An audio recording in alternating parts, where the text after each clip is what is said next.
Hello, hello! Magandang buhay! Welcome to Starling Channel. Kumusta kayong lahat guys? Sa video ito ay nagbabalik ulit tayo sa Sari-Sari Store serye or Sari-Sari Store ganap. Ngayon ngang umaga ay nagpakita na si Haring Araw pagkatapos ng Bagyong Juan. Pero ngayon ay signal number 1 pa rin dito sa amin dahil may pabuso-buso pa rin pag-ulan. Talagang napakalakas din ang epekto talaga ng Bagyong Juan dito sa amin, mas lalo sa ibang lugar. Dito sa amin ay hangin at saka malakas na pagbuhos ng ulan. Kaya doon sa ibang lugar na medyo mabababa ay talaga namang hindi nakaligtas sa pagbaha. Ang bahay namin ay malapit pa naman sa ilog at dahil nga sa malakas yung bagyong yon ay talaga naghanda kami. Iniligpit namin ang mga gamit namin, yung mga dapat itaas dun sa second floor ay itinaas na namin.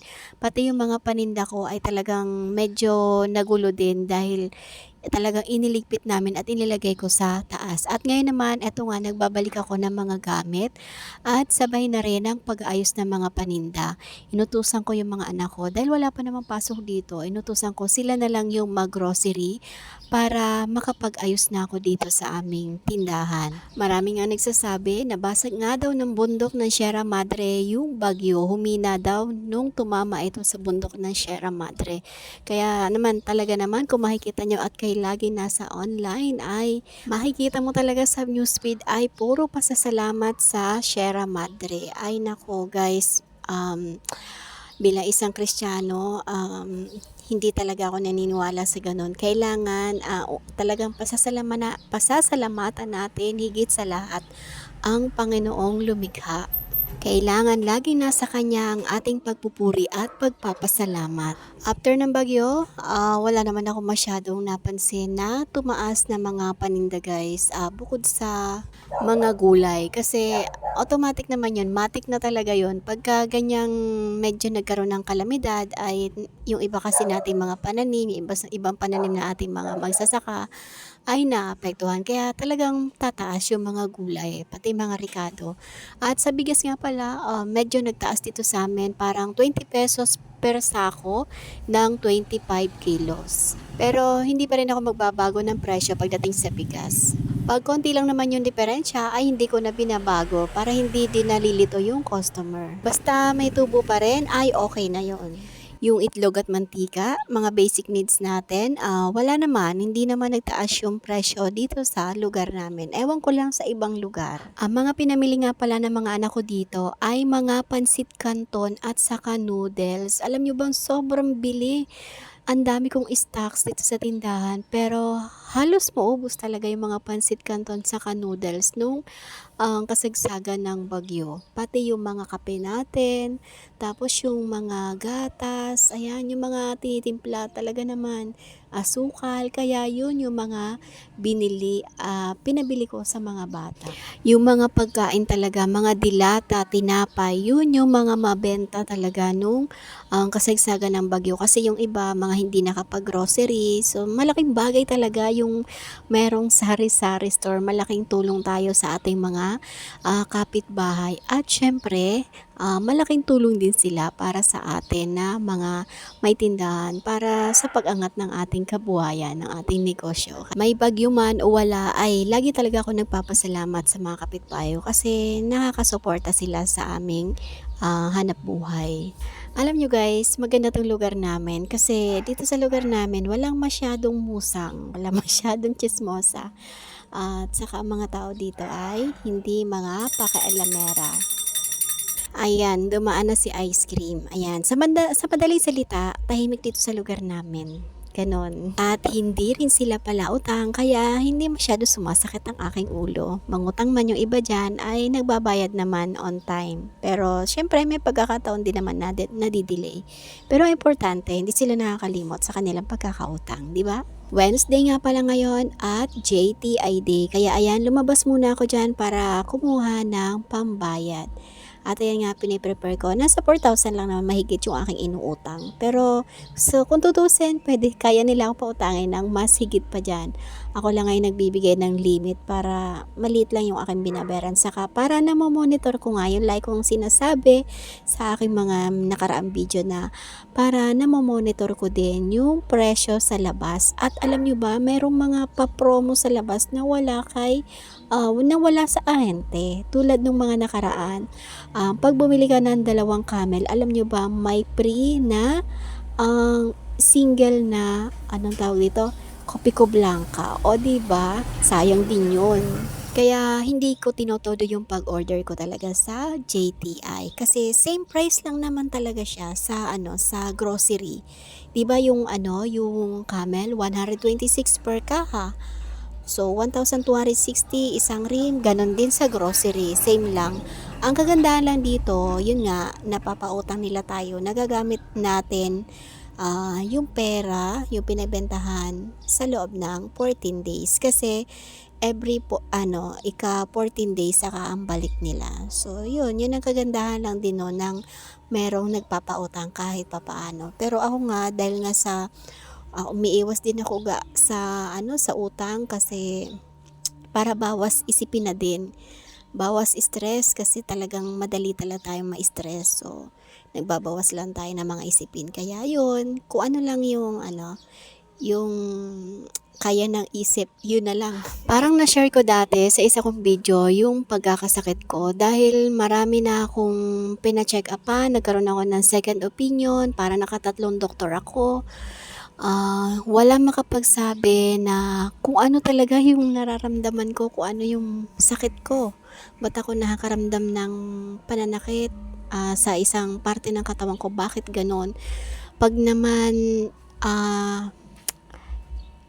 lumabas yung resulta ng laboratory, negative, maganda, healthy, ganon. At yun nga, pagpunta ko doon sa isang doktor, pangatlong doktor, ayun nga, sabi niya, malamang stress daw, kailangan ko pa magpa-psychiatrist. O Diyos mio, medyo iba yung dating sa akin noon. Kaya, ang ginawa ko talagang kinontrol ko yung utak ko, tapos inalis ko yung mga bagay na nagbibigay talaga sa akin ng stress. Yung iba naman, syempre, hindi natin maiwasan. Ang ginawa na lang natin, binawasan. At syempre, ang pinaka-the best doon ay yung huwag tayong bibitaw sa pananalig sa Panginoong Hesus, sa Panginoon Diyos. Huwag tayong bibitaw sa pananalig. At isa pa yung suporta ng aking pamilya, ng aking asawa, ng aking mga anak. Talagang napakalaking bagay para ako ay makarecover. So, sa ngayon, kailan ba yung 2023 nung sobrang umatake talaga yung masakit kong yun. Tapos, 2023, ngayon 2025 na. So, 2 years ago, pansin ko naman sa katawan ko, malaki na rin ang improvement. Hindi na ako masyadong nai-stress. Kumbaga, nakokontrol ko na kahit papaano yung aking sarili. Kaya ko nang ibaling yung aking isip sa ibang bagay. Kaya salamat sa Diyos Ama dahil hindi niya ako pinabayaan pati sa mga taong nasa paligid ko. Alam ko marami nakakaranas ng ganito sa panahon natin ngayon. Pag nakakaranas kayo ng ganito guys at alam niyo sa sarili niyo parang hindi na maganda, nako magpakadasal kayo. Yun ang pinakauna. Tapos, magkwento kayo. Huwag niyong sarilinin. Pagka meron kayong problema, huwag niyong sarilinin. I-share niyo sa iba. I-share niyo sa kamag-anak niyo, sa pamilya niyo, sa kaibigan. Huwag niyong sarilinin. Alam niyo ba, nung natutunan ko magsalita, magkwento, ang gaan sa pakiramdam, para ako nabunutan ng tinik. Parang nabawasan talaga ng bigat yung dibdib ko. Na dati ang pakiramdam ko ay ang bigat na para akong sinasakal. Sa karanasan ko, talagang sobrang effective yung magkwento ka ng problema mo. Pili ka lang ng pwede mong pagkatiwalaan, tapos libangin mo sarili mo, like ka magdasal, pakinggan mo yung payo ng mga tao na sa paligid mo. Sobrang effective guys. Hindi ko na dapat i-share pero dahil marami nga ako nakikita na ganito sa newsfeed ko hanggang sa gumagawa pa sila ng hindi maganda sa kanila sarili. Nako, kailangan nyo lang magpakatibay, magpakadasal. Mahirap lang yan sa una pero alam nyo, pag nalampasan nyo yan, ang gaan sa pakiramdam. At finally, nandito na ako sa mga chicheria. No, natapos ko na yung mga dilata, yung mga noodles, mga kape, naayos ko na. At saka yung sabon, nagpabili rin tayo ng konting sabon. Ngayon ay mga chicheria naman yung aking i-display. Alam niyo, ang ganda nitong hook na nabili ko online.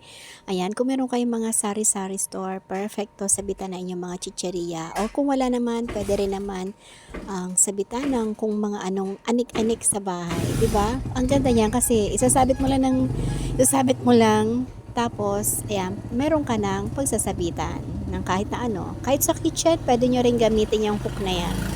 Sorry na agad sa mga naririnig nyong ingay kasi ganito talaga dito sa lugar namin kahit anong oras. At kung gusto nyo rin pala magkaroon ng ganitong klaseng hook, kung yun nakikita nyo pinaglalagyan ko ng mga chicheria, ilalagay ko dyan sa description para makapag-order kayo. Maglagay na rin ako ng puncher, pambutas ng mga chicheria para sa mga wala pa dyan. Ayan, pwede kayo dyan bumili. Mas organized nga kasing tingnan yung aking mga chicheria pagka nakalagay dyan sa hook. Mamaya sa bandang huli ng aking video, ipapakita ko yung ayos na mga chicheria.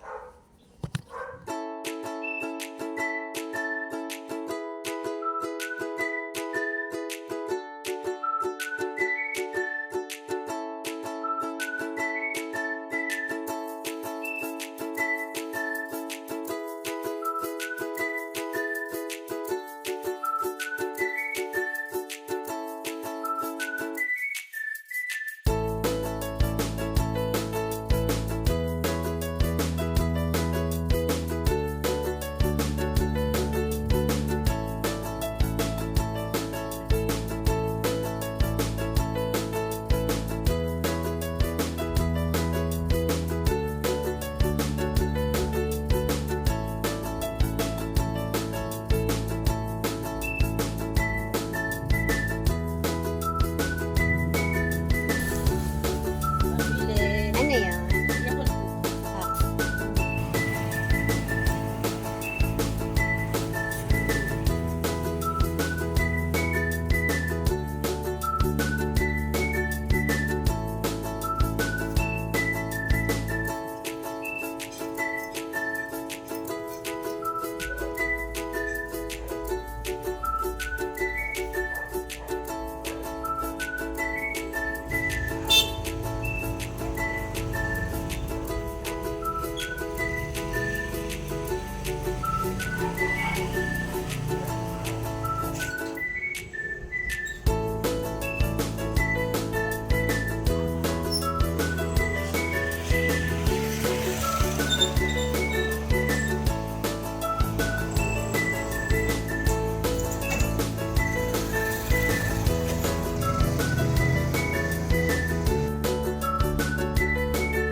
Hanggang dito na lang guys. Again, thank you for watching. God bless us all and always remember, commit your word to the Lord and He will crown your effort with success. Thank you. Keep safe everyone. Bye.